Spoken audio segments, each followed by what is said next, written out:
Hi everyone. When I posted some pictures of these finished rebels in one of the Star Wars Legion groups the other day, I had quite a few people asking me how I based them. And to be honest, this was a slightly different process for me, although the techniques themselves were the same. So what I thought I'd do is do a very short video just to talk you through exactly the steps I took. So if we're looking at these guys here, first off we can see a base layer here, which is a sort of, this is a coloured sawdust I've got. Then we've got a mix of some static grass and other bits and pieces that I use. The green here at the edges, that's clump foam foliage from Luke's APS, which I sort of just glued on with, sprinkled some glue over it, and then put some glue on, then sprinkled the clump foliage over the top. And then finally, just a selection of tufts. And I've got a box of tufts that I sort of go to regularly, and I just picked out various different tufts and glued them on with a bit of super glue. But I thought rather than just talk you through it, I've recently finished this guy who needs to be based. So what I thought I'd do is I'd show you step by step how I go about basing for this sort of like Endor forest kind of theme. So then you get an idea really of how I do it. So the first step, as is always the case with this sort of thing, PVA glue. I just got PVA glue here from, I think I got it from Sainsbury's, and good layer, relatively thick. I mean, I've watered it down a tiny bit, but you don't want to water it too much. And that's just going to go around on the base. Normally, when I'm basing sort of SBG models and stuff like that, I use sand. That's sort of like my first basing material. But for these, I went for something a little bit different. So now I've got a nice even layer of PVA.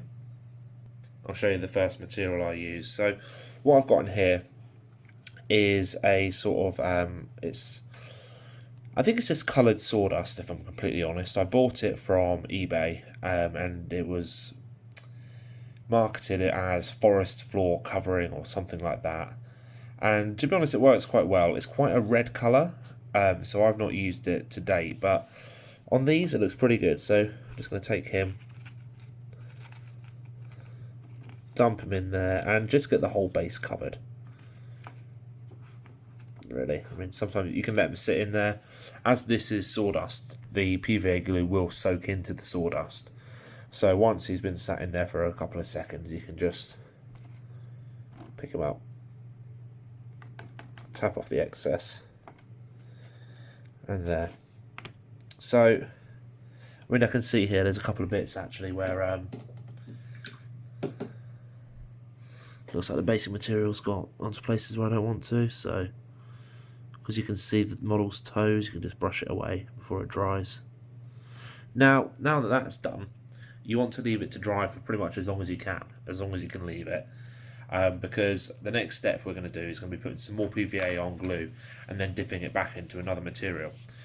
If you go add the PVA glue on top now, it's likely to move everything out of the way and just create a mess. So leave it to dry, preferably overnight, and then we'll come back to it afterwards. So now the first layer is dried, I'm going to start by adding a mix I've got here. So this is actually, I suppose the best way to put it is my odds and ends. It's a mix of static grass, some ground cover flock I've got. There's a bit of everything in here. So as you can see, it's a real mix of just random stuff. I think there's some of the old Games Workshop static grass from sort of like the early 2000s in there. There's some, I think, 2mm dead grass. There's some of that stuff actually, that's that forest cover or whatever it was that I bought. That's ended up in there. So it's a bit of everything. And this gives it sort of like a very, you know, you walk through the forest and you're looking down at the floor and you're thinking there's all sorts of junk down there. There's leaves, there's twigs, there's branches, there's grass, there's all sorts. So what we're going to do is just, in some patches, as we have done with the other ones here, just add a couple of patches of this static mix. So I'll do that, then come back and show you how it's looking. Actually, I suppose what I should say really is that to do this, you just really want to get the PVA glue, exactly the same PVA glue we used before, and we're just going to dab it.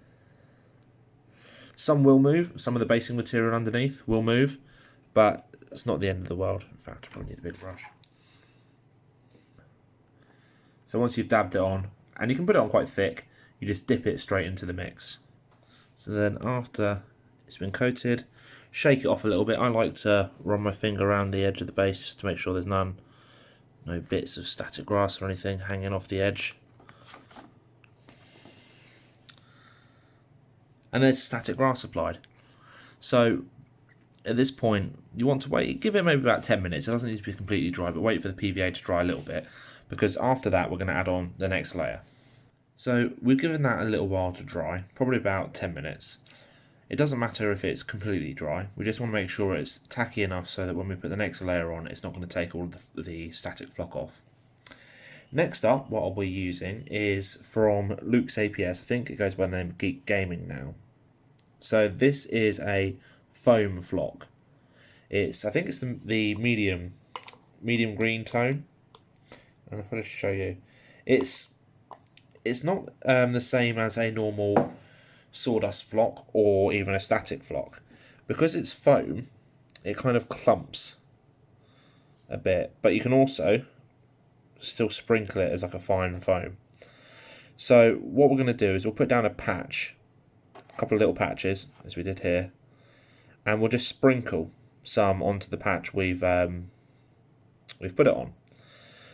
So the idea here is just it's a little bit more foliage, a little bit more to add to the base, but just a very little bit. And I normally try to keep it where the static grass is as well, so that it all looks like it's part of one plant or whatever.